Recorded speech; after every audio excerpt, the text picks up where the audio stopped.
TV KPM.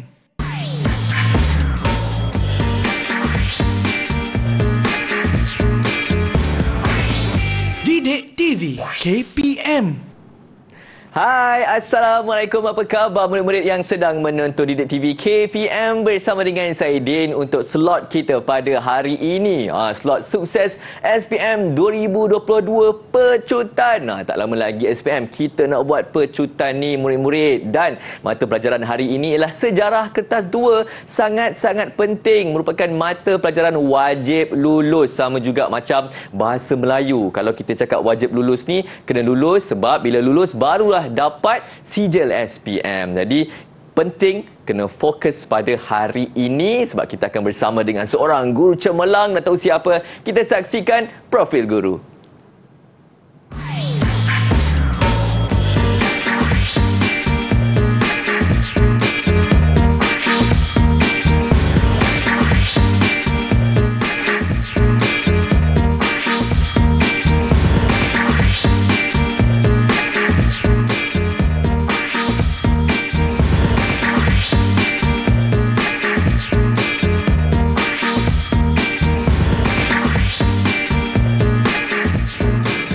Baik, kita saksikan dah profil guru bersama dengan saya hari ini, Cikgu Nur Hayati. Assalamualaikum Cikgu. Waalaikumsalam Din. Sihat Cikgu ya. Macam mana? Saya sihat. Dia sihat? Sihat Alhamdulillah. Okey.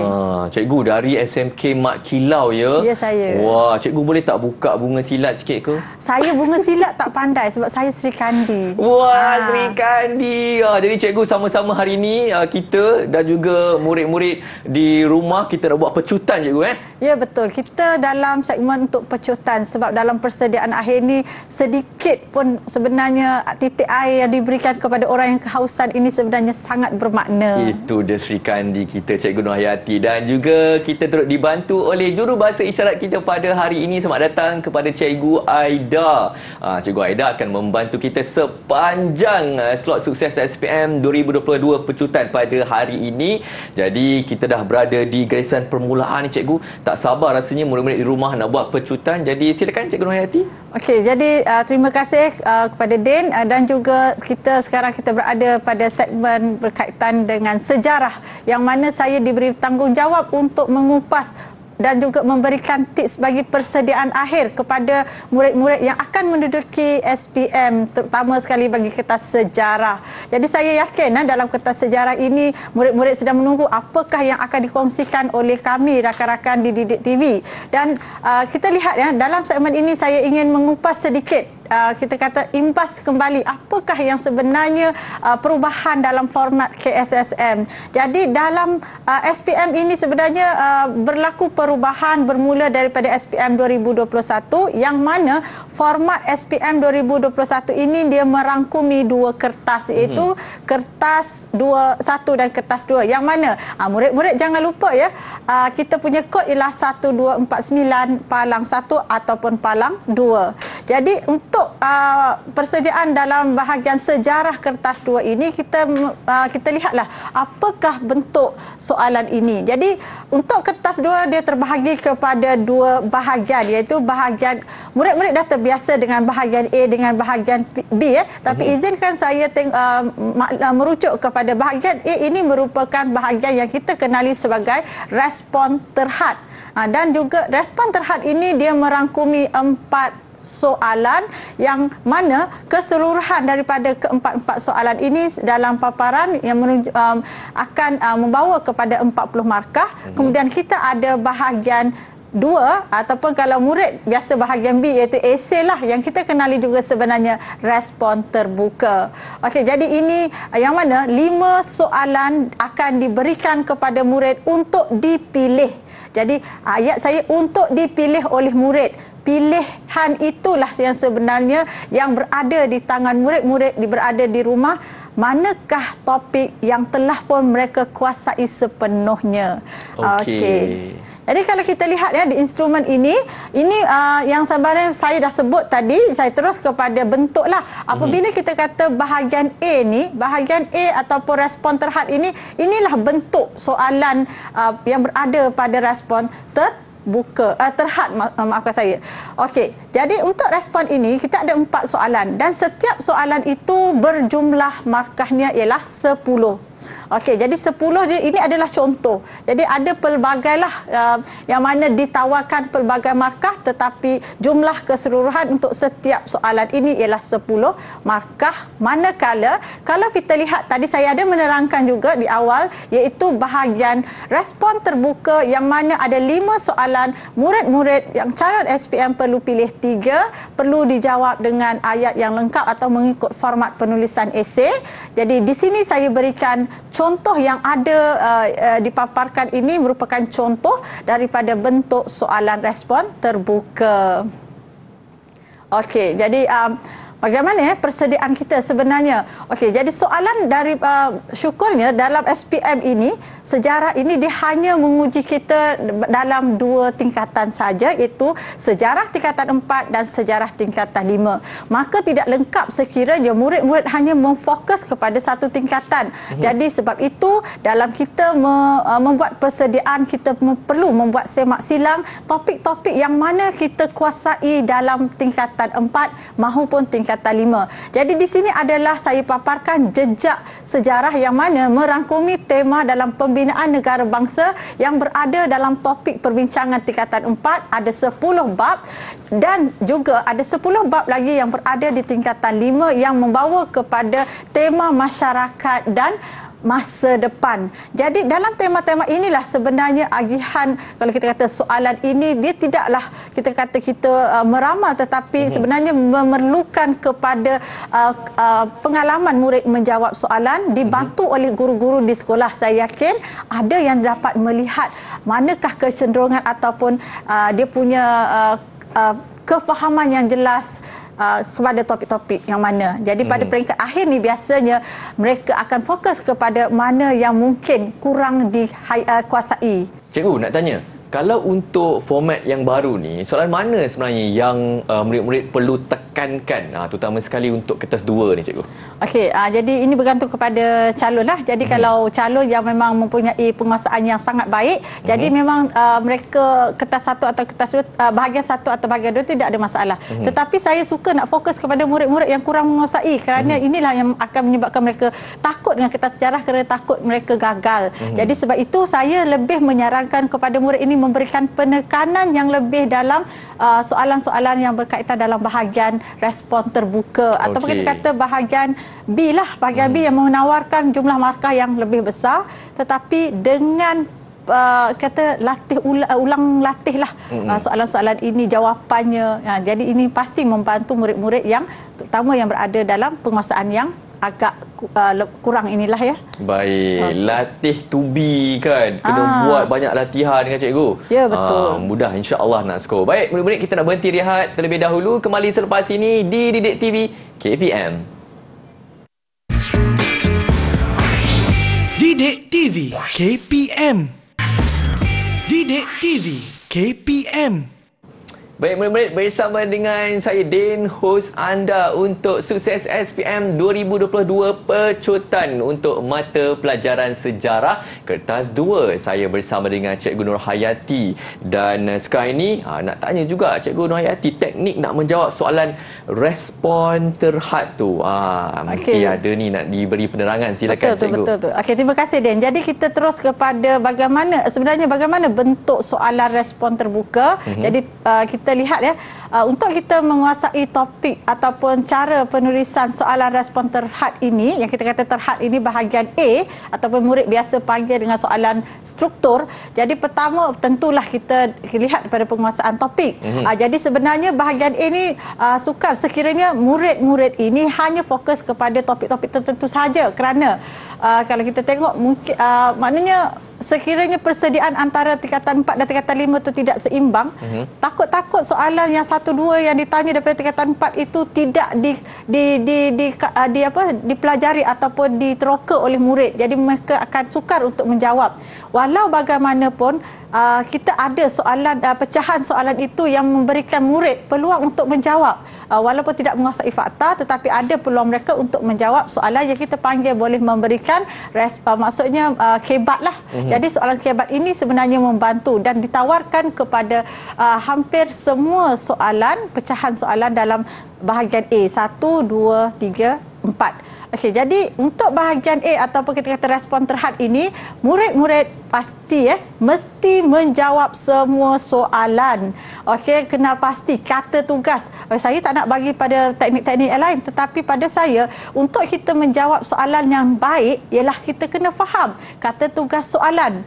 Jawab mesti dalam ayat yang lengkap. Kalau tak lengkap ataupun murid-murid ini, pengalaman saya sendiri sebagai seorang guru di sekolah, murid-murid saya sentiasa ditekankan untuk tidak menulis jawapan dalam bentuk point ataupun dia sengaja menuliskan maksudnya terlalu ringkas yang sukar difahami. Jadi inilah sebenarnya yang mana saya rasa diulang kali ditegur tetapi masih berlaku. Jadi ini juga mungkin berlaku kepada murid-murid cikgu di luar sana. Jadi kita sehinggalah pada saat terakhir, ingat murid-murid jangan menggunakan point. Sekiranya kalau kita lihat jawab dalam ayat lengkap, jawab mengikut peruntukan masa. Kita ada yang ini kita tahu kertas 2 dia merangkumi masa 2 jam 30 minit.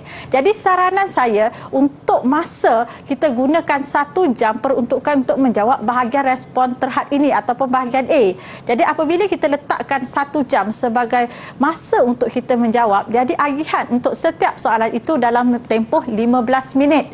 Jadi apabila kita ada agihan masa, maka kita tidak akan ada masalah apabila kita beralih kepada bahagian B yang mana itu juga memerlukan masa yang lebih lama untuk murid-murid menjawab. Jadi apabila kita terlebih masa bahagian respon terhad ini, akan ada masalah kepada bahagian B. Okey, jadi untuk tidak membuang masa, saya suka untuk membawa perbincangan kita pada hari ini kepada contoh soalan sebenar SPM 2021. Yang mana kalau kita lihat buku kalau tak silap saya telah pun diberikan kebenaran untuk memaparkan soalan SPM 2021. Jadi saya ambil contoh di sinilah untuk perbincangan kita supaya kita lebih jelas. Okey, jadi ingat saya tidak memberikan topik-topik tetapi saya menekankan kepada bagaimana kita nak jawab kepada berdasarkan kata tugas. Okey, di sini dalam perbincangan kita yang pertama soalan struktur ini, okey, dia ada kita panggil pembukalah stimulus pembaharuan dalam negeri yang dijalankan oleh Raja Mongkut. Okey, keyword di situ. Jadi di sini saya sarankan murid-murid menggunakan teknik menggaris kata kunci dan juga perkara-perkara penting yang ada dalam soalan. Okey, maksudnya pemodenan. Siapa? Raja Mongkut. Merangkumi dalam aspek apa? Pelbagai bidang. Jadi apa bidang tersebut? Okey, bidang pentadbiran. Jadi kita lihat kepada soalan pertama. Soalan A ini, nyatakan kuasa barat yang menjadi yang menjalin hubungan pentadbiran dengan Thailand. Okey, tadi saya ada sebut bahawa kita kena tengok peruntukan markah. Di sini peruntukan markahnya adalah 3. Dan apabila tidak ada diberikan poin, jadi walaupun di situ secara maklumnya kita kata okey ada 3 kuasa, maka disarankan cara penulisan jawapan adalah seperti ini. Okey. Yang ini saya ambil sebab ini adalah soalan yang juga saya latih tubi. Ini ada ini adalah soalan dari percubaan negeri saya, negeri Pahang. Jadi saya ambil daripada jawapan murid saya sendiri. Okey, jadi murid saya menjawab secara begini. Okey, tapi ini saya ubah sikitlah kuasa tersebut ialah British, Amerika Syarikat dan Perancis. Sebab soalan sebenarnya dibentuk dalam bentuk 1, 2 dan 3. Okay. Saya buat dalam bentuk maksudnya dia perlu menjawab dalam bentuk ayat. Kenapa saya berikan ubah di sini? Kerana saya nak tunjukkan dalam paparan seterusnya. Okey. Sekiranya soalan itu dia berbentuk tidak ada point, okey, soalan yang sama juga nyatakan. Okey, jadi sekiranya murid menjawab dengan cara kaedah begini, maksudnya dia menulis 1 roman, 2 roman, 3 roman ataupun poinan dia buat bulat tu dia tulis. Lagi yang saya lagi kelakar, saya tak tahulah murid saya terjumpa ada yang tulis F1. Dari mana mungkin dengan format dia tengok contoh daripada mana-mana jawapan tu. So dia hafal dengan F-nya. Saya pun tak tahu kenapa boleh berlaku begitu. Okay? Tetapi bila saya dapat kena pasti, jadi saya dah tahulah apa masalahnya. Okey, di sini tidak berlaku. Okey, tak boleh ada tak boleh ada kita kata inilah jawapan sebegini. Okey, kerana jawapan segini mungkin akan merugikan kita. Kena buat ayat, cikgu. Buat ayat. Jadi disarankan untuk membuat ayat, kita ambil daripada kita gariskan dalam soalan. Kata tugas nyatakan. Jadi kalau kita nak buat ayat sebagaimana yang tadi saya pernah dah tunjuk, iaitu beginilah. Kuasa barat tersebut ialah, ataupun boleh juga British, Amerika dan Perancis. Boleh difahami. Jadi elakkan menjawab cara begini. Kemudian kita bawa kepada soalan bentuk yang kedua. Untuk 1B, soalannya kata tugas bagaimanakah. Murid-murid, bagaimanakah Thailand mempertahankan kedaulatan negaranya daripada penjajahan barat? Ini adalah soalan yang memerlukan fakta yang ada di dalam buku teks. Bagaimana? Jadi cara, langkah, usaha. Jadi dalam soalan yang kita tadi disebut, pemodenan yang dilakukan oleh siapa? Raja Mongkut. Jadi di situ sebenarnya dah ada pun gambaran untuk murid-murid mendapatkan jawapan. Jadi caranya kita lihat peruntukan markah, 3 markah. Thailand mempertahankan kedaulatannya. Murid-murid, cikgu sarankan untuk menjawab soalan respon terhad ini, saya menggunakan teknik penulisan GS. GS kat sini mungkin masa mula-mula saya kata, awak gunakan teknik GS. Murid-murid saya kata, cikgu, kita nak go shooter ke GS ni? Kan? Ini adalah term-term perkataan-perkataan yang biasa dalam permainan bola jaring lah sebagai contohnya kan. Jadi murid-murid saya kata, tidak, saya gunakan GS ini ialah garis dan salin. Garis dan salin barulah diikuti dengan fakta ataupun isi kita. Jadi di mana kita nak garis, iaitu garis kepada soalan Thailand mempertahankan kedaulatan negaranya. Kalau lihat di sini, saya dah buat pada ayat sebagai orang kata kepala ayat. Sambung dengan fakta dengan membina hubungan baik. Jadi membina hubungan baik adalah cara, kan, bagaimana menjawab bagaimana?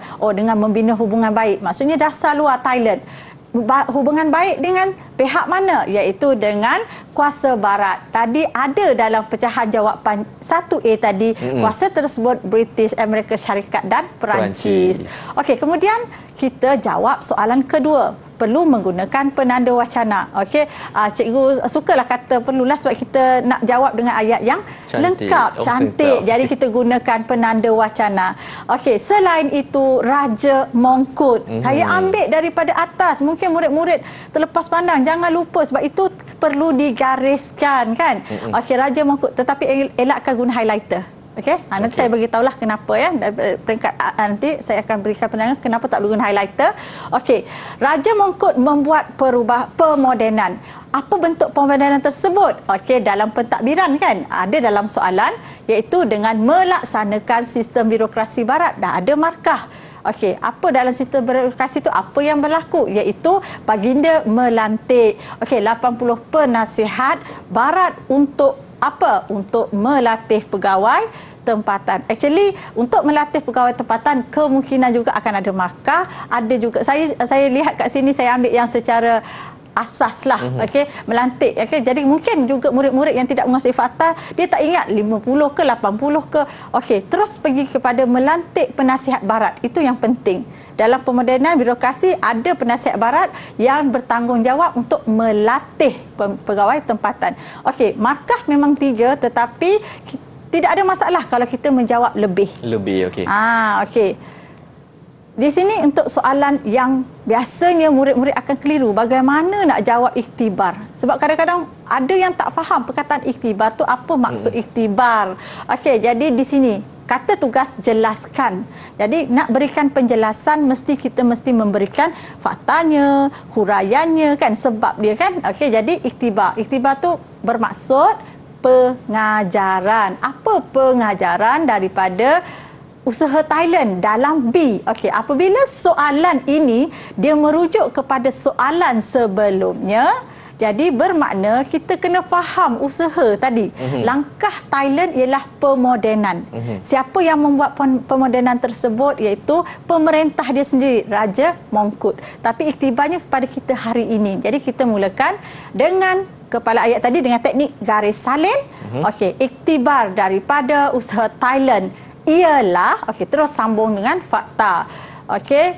setiap pemimpin mestilah mempunyai pemikiran yang strategik. Okey, ini bukan jawapan dari saya tetapi saya ambil jawapan daripada murid saya. Okey, jadi mana dia kata ini berpemikiran strategik sebab dia kata Raja Thailand membuat pemodenan. Okey. Jadi kita pun ada ayat sambungan menggunakan penanda wacana. Hal ini melambangkan kesungguhan pemimpin untuk mempertahankan kedaulatan negara dia. Okey, Thailand tadi sebab dia nak mempertahankan kedaulatan negara daripada sebarang ancaman kuasa luar. Jadi dalam itu kita sudah mendapat 3 markah, peruntukan 4 markah. Okey, jangan berhenti. Sekiranya kita boleh menjawab dengan ayat yang lengkap, lagi cantiknya kalau kita tambah lagi usaha tersebut menunjukkan kewibawaan pemimpin dalam memastikan kepentingan dan kebajikan rakyat terjaga. Okey, di sini sebab saya sukalah kalau murid-murid saya memang dah mula ajar mereka tak kira macam mana apabila soalan itu yang memberikan jawapan munasabah. Okey, selain kita ambil fakta sebagai isi utama mungkin daripada fakta yang topik tersebut, kita gunakanlah kita membuat sedikit kesimpulan atau biasanya kita guna perkataan inference. Jadi saya gunakan kata tugas yang sesuai untuk inference itu kesannya keharmonian negara terpelihara. Jadi dah tentu-tentu di sini murid akan mendapat markah penuh lah. Jadi di sini maksimum 4 markah. Jadi dapatlah daripada soalan 1A, 1B, 1C tadi sudah dapat 10 markah. Okey, ini saya bagi satu lagi contoh soalan pada C ya. Yang ini berdasarkan yang inilah sebenarnya soalan SPM 2021. Okey, yang mana dia berikan soalan berkaitan rukun negara yang kedua, kesetiaan kepada raja dan negara. Okey, soalannya, pada pendapat anda, okey, mengapa? Kata tugas ialah mengapa. Jadi nak berikan sebab. Okey. Sebab mengapa perkara tersebut iaitu kesetiaan kepada raja dan negara dijadikan sebagai salah satu daripada 5 prinsip rukun negara. Okey, jadi untuk menjawab inilah kita kata berikan jawapan yang munasabah. Jadi untuk munasabah bagi murid-murid yang memang mempunyai pembacaan yang luas, pengetahuan yang luas, mungkin tidak ada masalah. Tetapi bagaimana bagi murid-murid yang agak dalam mungkin nak menjawab ini, so sebenarnya kita akan bantu dia. Okey, pertama kita untuk menjawab ini kita garis tadi bagaimana. Okey, mana yang kita garis, kita mulakan ayat kita. Perkara tersebut dijadikan prinsip rukun negara. Mengapa? Kerana atau bagi. Apa jawapan dia? Bagi mewujudkan perasaan apa? Iaitu perasaan setia kepada raja. Kemudian kita sambung. Okey, yang ini murid saya selalu kata, teknik G-Shock ke cikgu? Okey, kalau soalan kebab memang teknik G-Shock. G-Shock ni bukan pada perkataan kata nama brand jenama, tidak. Garis, salin, kemudian kita guna penanda wacana hal ini demikian kerana oleh itu, contoh. Dan sini saya gunakan penanda wacana hal ini kerana demikian kerana raja merupakan tonggak pemerintahan negara dan lambang penyatuan rakyat. Ada 2 fakta. Oleh itu, yang ini huraian lanjutan. Jadi kita gunakan penanda wacana oleh itu. Okey, rakyat menunjukkan sikap taat setia. Menunjukkan sikap. Tadi kesetiaan ni tunjukkan sikap kepada raja dan negara. Contoh. Okey, contoh ini menjawab kepada apa sikap yang kita tunjukkan setia pada raja. Jadi contoh ini mestilah relevan dengan apa yang kita dah jawab dalam sebelumnya, iaitu contohnya tidak menghina institusi beraja. Bila kita tidak melakukan perkara yang kita kata yang tadi tidak taat setia, kesan dia apa?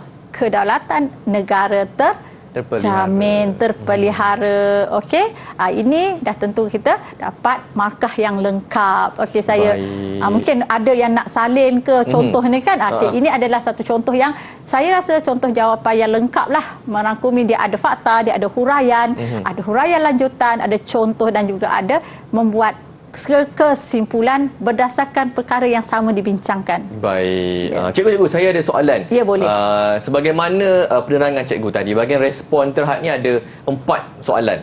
Adakah bilangan pecahan soalan-soalan ni akan tetap? Contohnya akan ada 1A, 1B, 1C macam cikgu bagi contoh tadi tu. Okey, jadi untuk menjawab soalan Din tadi, sebenarnya kalau ikut pada pengalaman saya lah kan, dan kalau kita lihat sebenarnya Dia tidak ada ketetapan macam tu. Okey. Kita tak boleh katalah, oh mesti ada satu A, mesti ada satu B, mesti ada satu C. Dan kalau perasan tadi, soalan yang pada contoh yang saya berikan iaitu dalam respon terhad yang ada yang dipaparkan diberikan oleh unit lembaga peperiksaan, sebenarnya dia ada pecahan lagi. Jadi maknanya tidak tetap lah.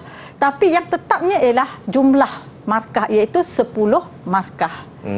Jadi perhatikan kepada markah tersebut untuk menjawab soalan. Baik, terima kasih Cikgu di atas penerangan berkenaan teknik menjawab soalan respon terhad. Kita kembali selepas ini terus menonton Didik TV KPM. Didik TV KPM. Didik TV KPM. Ya, ini slot sukses SPM 2022 pecutan.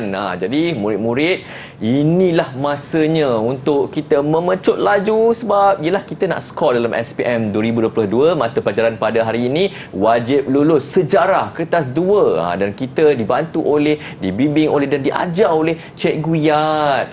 Jadi Cikgu Yat kali ini kita nak tahu pula lah teknik menjawab respon terbuka, soalan respon terbuka, macam mana caranya. Kita fokus murid-murid bersama dengan Cikgu Yat, silakan. Terima kasih Den, dan juga kita teruskan fokus kita kepada bagaimana kita nak menguasai cara menjawab bahagian respon terbuka.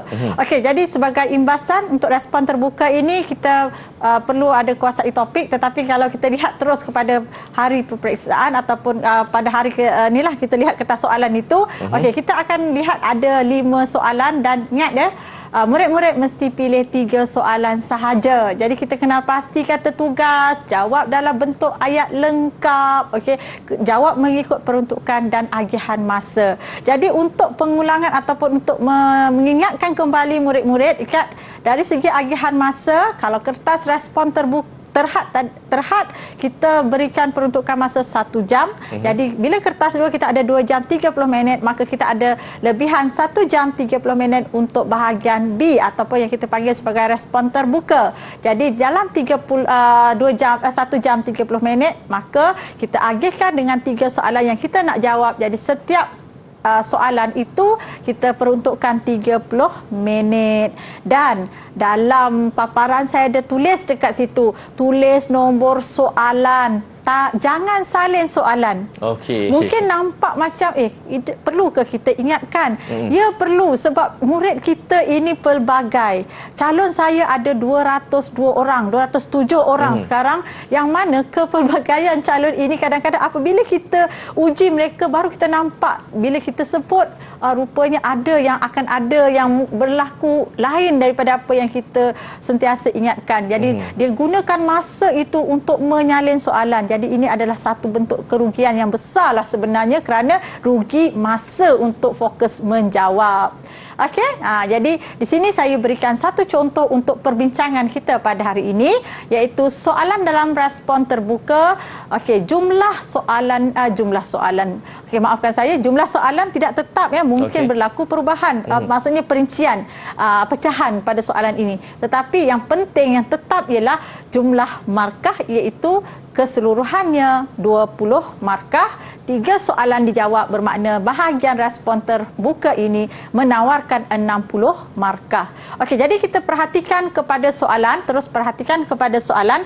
Jadi di sini saya ambil satu contoh, ialah soalan peperiksaan daripada kertas sebenar, okey, SPM 2021 dengan format KSSM, maknanya kita hanya ada satu tahun rujukan saja.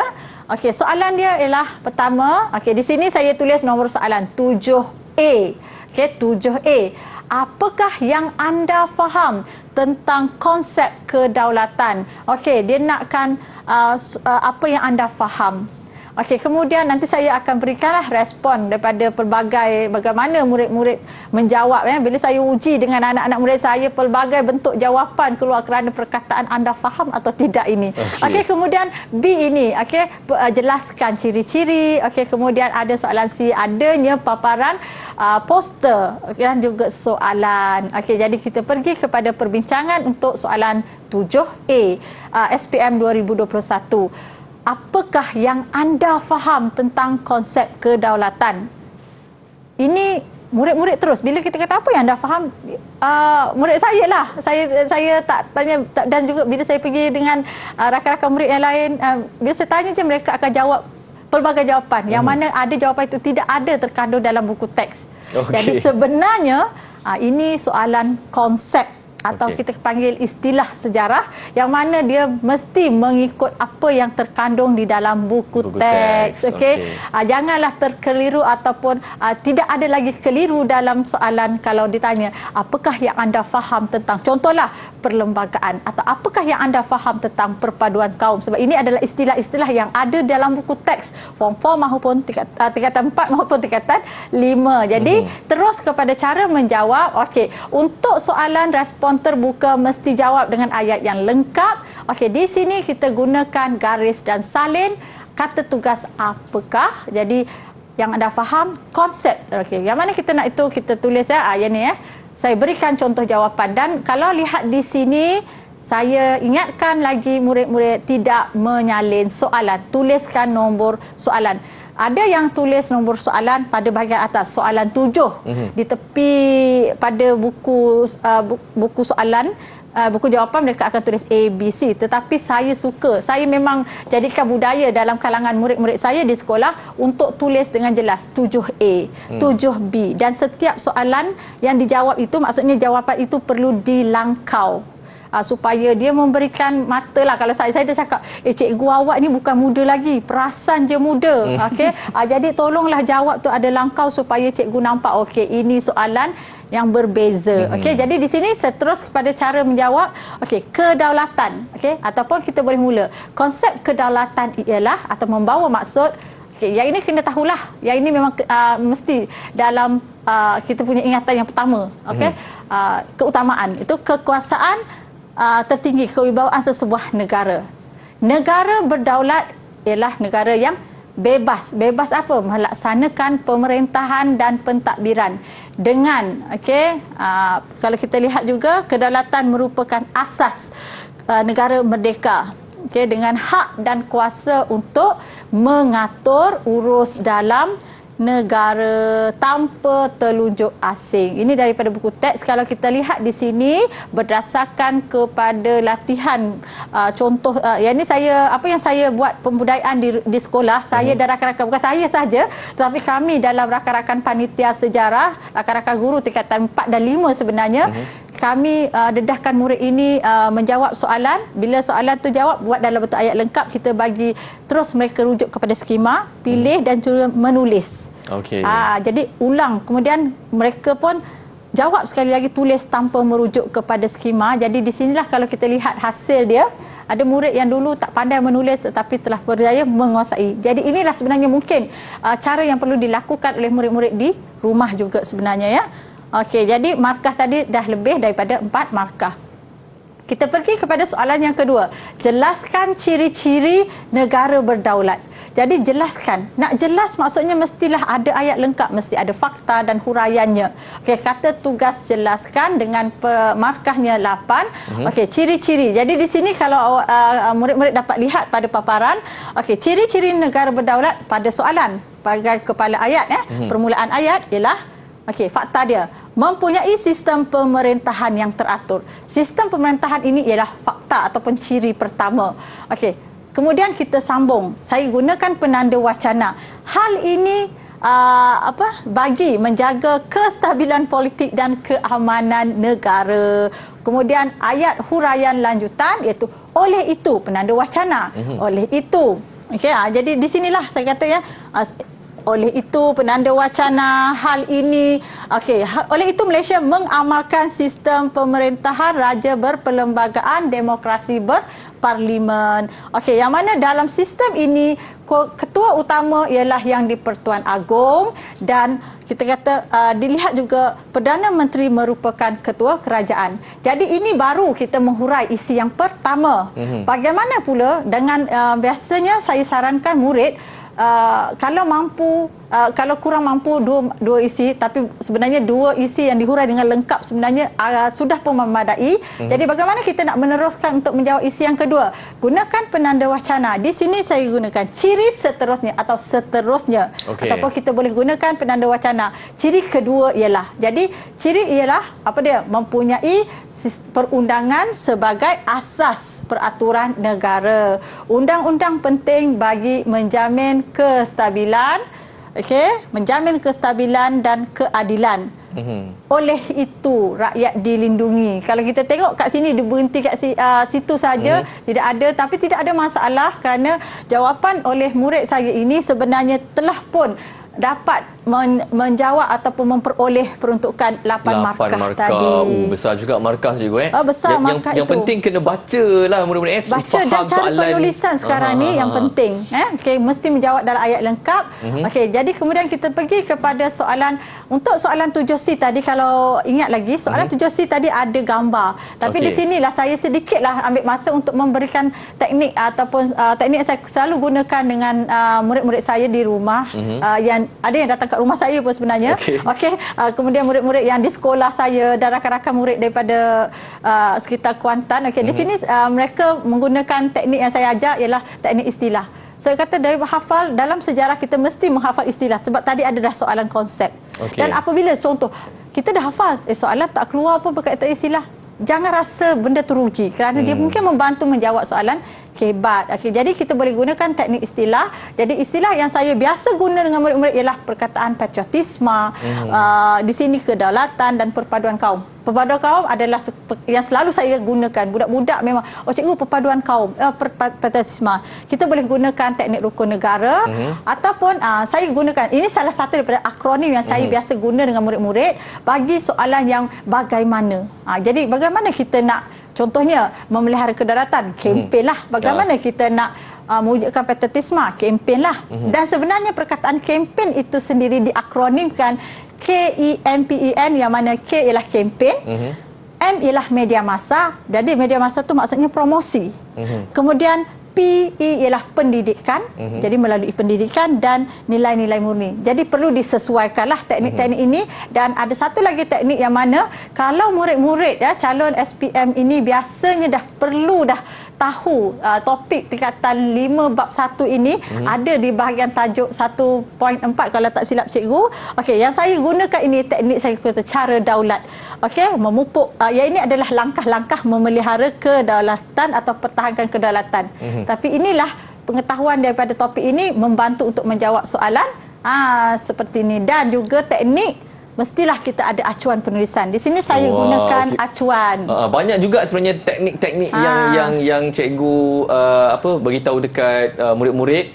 Dan selain kena hafal je teknik-teknik ni.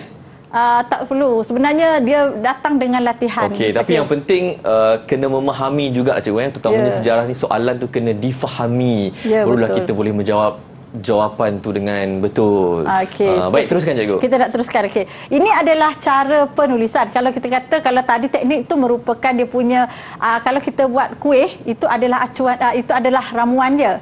Tetapi untuk bila kita kek tu dah pun diadun, maka kita nak letak dalam acuan bagaimana. Jadi ini adalah acuan penulisan yang saya dah guna dengan murid-murid saya, dan saya dah uji dengan murid-murid yang kelas yang memang murid-murid ni dia memang tidak berani untuk menulis, dan akhirnya mereka setelah menguasai teknik penulisan, mereka yakin untuk menulis. Yang inilah saya katakan bahawa teknik untuk kita lulus sejarah sebenarnya boleh dengan teknik penulisan yang betul. Jadi di sini saya gunakan teknik G-Shock. Jadi saya ambil contoh daripada poster ini. Soalan 7C, poster huraikan mesej. Soalannya huraikan mesej, maknanya kena, saya ni tengok mesej. Mesej apa? Mesej di sini. Jadi dah ada mesej dia. Jadi kalau kita lihat mesej ini, maknanya kita perlu menghuraikan. Inilah fakta dia. Inilah fakta dia. Tinggal lagi kita nak menghuraikan. Jadi di sini saya paparkan cadangan jawapan mesej. Mesej yang terkandung G-Shock, garis salin, kemudian mesej yang terkandung dalam poster tersebut ialah kita perlu bersatu untuk mempertahankan kedaulatan negara. Ada dalam poster. Hal ini H, okey, penanda wacana. Hal ini disebabkan oleh kepelbagaian hidup masyarakat di negara kita yang hidup bersama dalam masyarakat. Okey, oleh itu kita perlu mengamalkan sepenuhnya prinsip rukun negara. Jadi saya gunakan di sini mengamalkan sepenuhnya rukun negara. Barulah ada idea untuk jawab contoh dia apa. Contohnya prinsip kesopanan dan kesusilaan. Rakyat diharap dapat mengamalkan sikap sopan santun kesannya masyarakat harmoni. Jadi begitu juga dalam isi yang kedua, okey, kita gunakan penanda wacana seterusnya. Rakyat disuruh agar tidak membawa, di sini tidak membawa sentimen negatif tadi ada dalam mesej. Yang selainnya ini kita ambil sebagai huraian yang sesuai. Jadi mungkin murid-murid dalam murid-murid yang sedang menyaksikan siaran kita ini dapat melihat tengok cadangan jawapan ini.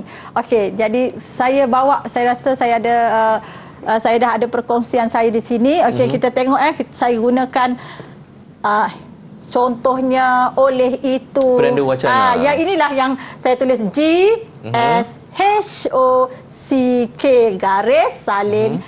Hal ini oleh itu contoh dan kesan atau kesimpulan. Okey. Acuan penulisan. Ada acuan dia. Ya. Okey. Baik cikgu, sebab ini soalan kena pilih 3 soalan je tapi nak tanya, kalau murid menjawab semua soalan boleh ataupun tidak? Okey, tadi saya dah tekankan lagi dari segi masa. Ya. Kalau dah rasa macam kita ada masa lebih selepas kita jawab 3 yang, sebab untuk kita menjawab kertas bahagian respon terbuka, saya sarankan murid-murid memilih dengan teliti. Okey, pilih soalan yang kita benar-benar kuasai.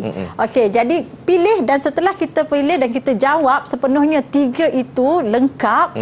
Kalau sekiranya ada masa, silakan. Saya takut murid-murid ni jawab semua 5-5, takut semua pun tak dapat capai. Betul, kan.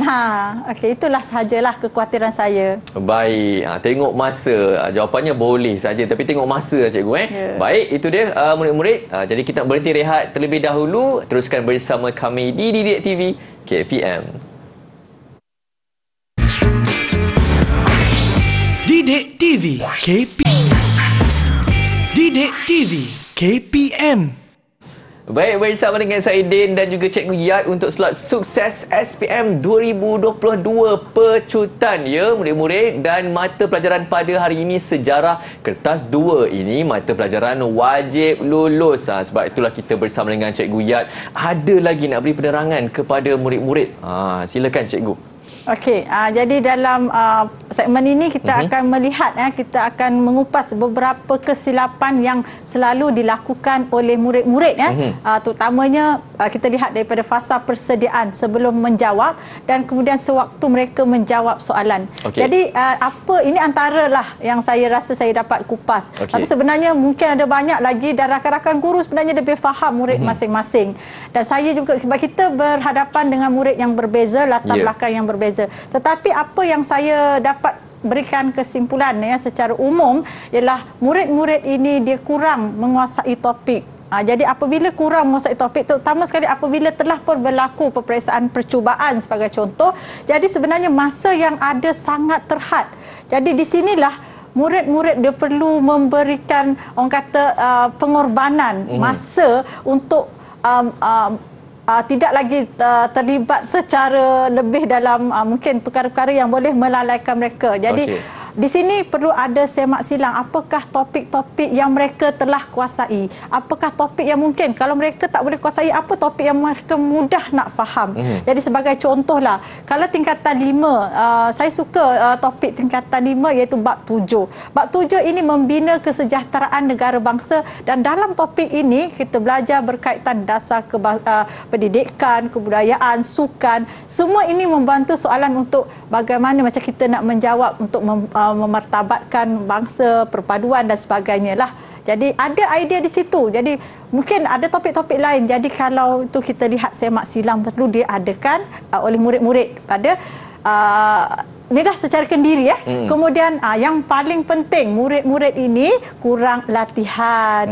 Kadang bukan cikgu tak bagi, dah bagi, tapi kadang-kadang alamak cikgu kita pun ada subjek lain kita faham, tetapi inilah namanya masa yang perlu kita gunakan sebagai pengorbanan terakhir kita sebagai seorang murid, kerana dah beberapa tahun kita bergelar murid dalam peperiksaan SPM ini. Sekiranya kamu gagal dalam SPM sejarah, maka sia-sia masa itu. Jadi sebab itu gunakan masa yang masih tersisa ini sebelum kita menghadapi peperiksaan, buat latihan berdasarkan skrip contoh mungkin ataupun skema, kita buat latihan ulang tubi, ulang tulis. Jadi kemudian kita rujuk kepada kelemahan umum calon semasa menjawab. Okey, menjawab tidak mengikut kehendak soalan. Orang tanya mengapa, kita jawab bagaimana. Itulah sebab itu saya menekankan kata tugas. Saya tidak menekankan kepada topik-topik fokus kerana bahaya sebenarnya. Tetapi saya nak murid-murid yang akan menduduki peperiksaan ini ialah memahami sepenuhnya kata tugas. Kalau soalan itu mengapa, maksudnya dia nakkan sebab. Mengapa, bagaimana cara atau langkah. Kemudian berikan iktibar pengajaran. Rasionalkan, maksudnya kita nak membuktikan sesuatu penyataan tersebut. Jadi ada banyak lagi kata tugas yang dipaparkan dalam pelbagai bentuk soalan. Di sinilah murid-murid perlu faham kata tugas dan kehendak atau respon yang diperlukan mengikut kata tugas. Okey, tidak menulis nombor soalan. Okey, ini bahaya. Tak tulis nombor soalan. Saya dan juga rakan-rakan di sekolah saya, okey, kami kalau murid tak tulis nombor soalan, dia tulis atas nombor 7 ataupun nombor 5 saja, dia pilih nombor 5, kemudian dia buat perenggan. Ada, tak ada masalah lah lagi, dia tulis A. Kemudian jawapan yang 5B, dia tak tulis B-nya, tapi dia ada perenggan, masih lagi kita boleh faham. Tapi ada yang kita jumpa, dia buat dalam satu perenggan yang panjang, tapi jawapan tu kita pasti jawapan untuk 5A, 5B, 5C. Yang ini bahaya. Jadi apa yang saya buat untuk anak-anak murid saya dan kami bersepakat, okey, kita nak ajar mereka supaya menulis soalan ini, kita kata yang ini jawapan ini dianggap menjawab soalan 5A sahaja. Tapi kita bagilah markah, tetapi kita buat catatan, okey. Jadi pastikan kita menggunakan ayat yang lengkap, tidak menulis. Okey, jadi ini adalah antaranya. Dan sebagai persediaan akhir, maka di sini saya dah cakap belajar cara menguasai soalan dengan memahami kata tugas, latih tulis yang kerap, salin contoh jawapan dan uji, dan seterusnya teroka topik-topik, semak silang topik yang dikuasai ataupun tidak dikuasai. Dan inilah yang saya panggil sebagai BLAS. Sedia BLAS. Baik. Okey, cikgu, yang terakhir kalinya rumusan secara ringkas. Okey, rumusan secara ringkas, sebenarnya kertas 2 ini membantu murid-murid untuk menjawab kerana adanya tawaran soalan yang memberikan jawapan munasabah. Tidak ada sebenarnya formula-formula tertentu. Yang saya paparkan ini sekadar beberapa contoh. Jadi murid-murid boleh berfikir, banyak sebenarnya idea-idea yang mereka ada. Jadi sila pamerkan jawapan anda berdasarkan kepada pengetahuan yang ada. Kerana yang diberikan perkongsian oleh saya maupun rakan-rakan guru yang lain, saya yakin itu sekadar panduan bagi membantu murid yang mungkin tidak ada langsung kefahaman tersebut ataupun tidak boleh berfikirlah, maksudnya kan, kita bantu. Okey, itu sahaja. Baik, terima kasih Cikgu Nur Hayati. Banyak teknik-teknik yang telah pun diajar oleh Cikgu Nur Hayati sebentar tadi. Semoga bermanfaat kepada murid-murid yang sedang menonton ketika ini. Dan terima kasih juga kepada Cikgu Aida, jurubahasa isyarat kita pada hari ini. Semoga murid-murid dapat melakukan pecutan terakhir untuk SPM 2022. Semoga cemerlang kesemuanya, insya-Allah. Semoga berjumpa lagi. Saya Din. Assalamualaikum. Bye-bye.